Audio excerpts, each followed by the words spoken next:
Good day, it's Art Bydlewski here, and today we'll be going over some news. We'll be on Castanet. It's January 2025. We'll be going over the development cost charges that are spiking up in the city, which will make real estate slightly more expensive for you. So let's quickly take a look. Title of the article is Development Cost Charges in Kelowna Going Up Marginally, and let's see how much we're going by. The City of Kelowna will be raising development cost charges to coincide with the rise in Consumer Price Index. City Council approved a 2.5% increase in those fees that developers pay to fund infrastructure that supports the growth of the city. So that's like things like sidewalks. If they have to redevelop a piece of land, they got to put up some sidewalks, and think if you're in an apartment building, there's quite a bit of sidewalk that goes around. There's also, they want a little bit more green space as well. A lot of developers like to skimp out on it. Some of them actually try to make the city a much better place as a whole, and they make a little bit more green space as well. And then obviously like things like sewer, water, and things like that all are paid by these development fees. So let's continue on. However, with construction costs rising in the neighborhood of 10 to 15%, capital planning and asset management manager Joel Shaw says an update of the DCC program will need to happen this year. In 2025, we will initiate a DCC update to consider new growth forecasts and infrastructure demands, Shaw told council.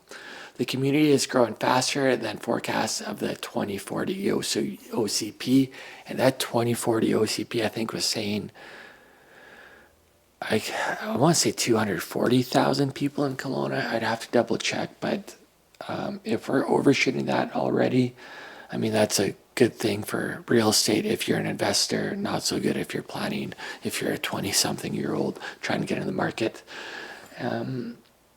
Let's continue on. Shaw says the city forecasts it will need to spend $2.6 billion on infrastructure over the next 10 years, nearly 3/4 of that on transportation, buildings, and airports and parks. Development cost charges account for 26% of that.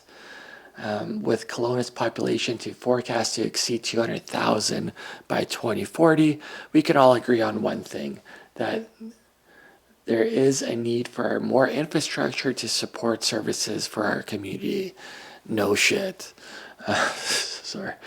The city's current policy is that of growth pays for growth related to infrastructure through DCCs and other tools.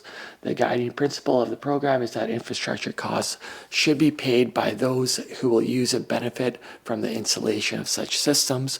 Shaw says that while the Canadian Home Builders Association and Urban Development Institute would rather see no increase, they do prefer smaller, more regular DCC increases rather than periodic large increases that are difficult to plan for.